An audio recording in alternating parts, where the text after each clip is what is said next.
Bonsoir, je suis avec Gabriel Adinolfi pour son dernier livre, Le défi au futur. Là, vous parlez dans ce bouquin de certains réseaux, visiblement, qui ont l'air puissants. Bon, l'air puissant, n'exagérons rien quand même, je suis pas mythomane. Non, je parle de quelque chose que j'ai monté pas tout seul. Ça fait déjà plusieurs années, plusieurs décennies, ça fait depuis le début des années 90, même avant, qu'on a trouvé que les choses allaient se dérouler différemment qu'avant. Donc il fallait s'y prendre d'une manière complètement adaptée à la société qui allait venir. Alors j'explique un peu comment j'ai monté ceci à partir de la moitié des années 80 et comment après ça a débouché dans d'autres structures qui ne sont pas très puissantes, qui sont quand même un petit peu efficaces, qui sont différenciées entre elles, et de la fraternité que j'ai créée, de la camaraderie que j'ai créée, enfin je n'ai pas créé, que j'ai poussé en avant entre différents pays européens, et de la manière dans laquelle on approche la politique, qui n'est pas la politique, n'est pas la manière habituelle. Moi je parle comment dire, je dis que j'ai une vision irrituelle, c'est-à-dire complètement. C'est-à-dire que la vision rituelle, c'est toujours la même, ce sont les mêmes. On fait un parti, on gagne de prendre de voix, on prend de voix, on change de loi, et en changeant de loi, on change la société, par exemple, on n'y arrive jamais. Ou alors. Ça, c'est le système d'avant, ça, pour le coup. Hein? Ça, c'est un peu le système d'avant. On fait des partis. Voilà, exact, c'est ça. Donc, ça, c'est les rituels. Mais ou bien on fait un centre culturel. Dans le centre culturel, on a une fondation culturelle. On fait de la philosophie, on fait des propositions et on les lance dans les vides. Ou alors, par contre, dans la situation actuelle, je crois que la chose plus importante, c'est de remplir les vides qui se sont créés oui, je parle de création de pouvoirs ou de petits pouvoirs qui ne sont pas des pouvoirs de ghetto, qui sont des pouvoirs pour pouvoir entrer économiquement, sociologiquement, culturellement dans certaines situations qui ne sont pas nécessairement politiques en soi, et en même temps c'est radicalisé d'un point de vue philosophique et existentiel et d'un point de vue de référence, pour que de toute manière, dans la chose qu'on arrive à faire, il y a des gens qui ont ce que j'appelle le fanatisme froid, détaché, ironique pour pouvoir le faire. Parce que nous avons aujourd'hui, face à la défaite, parce que c'était une défaite évidente, des modèles qui s'y réfèrent à un passé d'il y a 20 ans, d'il y a 30 ans, et qui n'est plus là. Donc on arrive toujours aux deux possibilités. Soit on se radicalise dans le sens qu'on s'extrémise en faisant le dur, le pur, le con et les isolés, soit on devient modéré et on pense et on dit exactement ce que les autres disent et pensent. Donc, du coup, il n'y a pas de solution alors. Si on se radicalise et on est tout seul, si on devient modéré, on reste tout seul. Justement, c'est pas une radicalisation, c'est une extrémisation. Et c'est faux, et c'est erroné.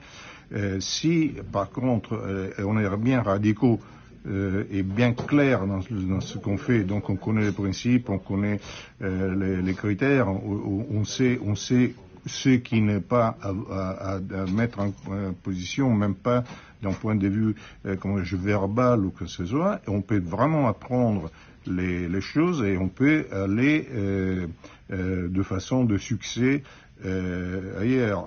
Donc même dans des années assez particulières, assez fortes, même les années 20, les années 30, etc., ou même après, les groupes, les mouvements les plus radicaux, que ce soit de droite ou que ce soit de gauche, ils ont quand même joué ceci. Donc ils avaient un discours qui était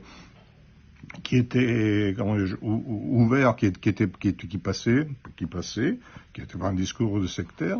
Ils étaient à la fois très dialectiques, mais ils étaient carrément carrés et impénétrables d'un point de vue de Est-ce qu'on est revenu à cette époque, années 20, années 30, aujourd'hui, 100 ans après? Non. On n'est pas revenu à cette époque, c'est-à-dire il y a beaucoup de choses qui se rassemblent, mais qui sont pas les mêmes. Je veux dire, il y a des effets sociologiques qui se rassemblent, mais par exemple, à l'époque, le problème était donné par la fois la guerre sanguinaire, donc, si on veut, le problème de bourse, etc. Aujourd'hui, on a le même résultat pour une démographie qui est mourante. Donc, c'est pas le même rapport au niveau vital. Et encore, à l'époque, c'était une société à bâtir. Aujourd'hui, c'est une société qui est déchirée, délabrée. Donc, c'est de toute façon autrement qu'il faut s'y prendre, parce que sinon on parle dans le vide. S'y prendre autrement, ça veut dire être autre chose. On peut rester soi-même, quoi. Mais du coup, votre livre, c'est quoi? C'est un guide pour réussir à prendre le pouvoir? Non.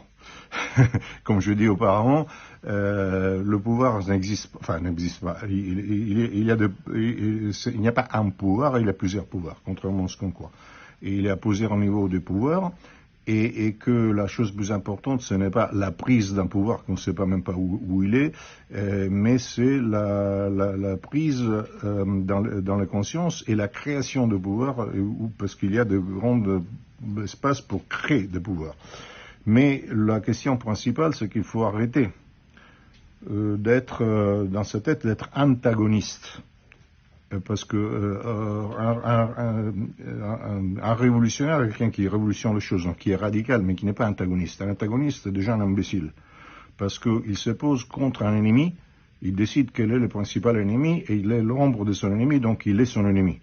Et en plus, il va nulle part. Alors l'important, c'est d'avoir la joie de créer. Aujourd'hui, que nous vivons dans une situation, je considère que l'état actuel est l'état du chaos organisé. Ce qui peut paraître un paradoxe, mais qui connaît les mythes, c'est très bien que le chaos est organisé. N'est pas l'ordre, mais est organisé. Donc la différence avec le chaos organisé... C'est-à-dire qu'ils gardent le pouvoir par le chaos et par la crise. Oui, je dirais pas davantage. Je dirais que le chaos garde le pouvoir. Plutôt qu'ils ou les autres, parce qu'en fait, du moment où on vit dans une société dans laquelle, dans une époque dans laquelle les verbes ne pas jouer un actif, le sujet n'existe pas, on passe tout le temps à les construire. Le verbe c'est conjugue au passif. Donc même ceux qui on pense qui détiennent le pouvoir ne sont pas des sujets, ce sont des compléments d'agents. Donc donc je veux dire, on se trouve, si l'on veut, mythologiquement face à la résurgence du chaos primordial qui avait été mis en forme. Je parle toujours au niveau même historique, mais surtout au niveau mythologique, mise en forme par les cosmos. Alors la révolution est cosmique, donc si elle est cosmique, elle est ordonnée, donc si elle est ordonnée, elle est créatrice. Donc il faut retrouver la joie de la création, de la construction. Si on reste dans la frustration, dans la négation, dans le je ne marre, j'en plus rien, je ne peux pas, les choses d'abord se termineront, etc. On n'ira nulle part, sauf... Clairement. Voilà. En tout cas, merci à vous. Voilà, le défi au futur, édition Synthèse Nationale. Merci à vous et achetez-le.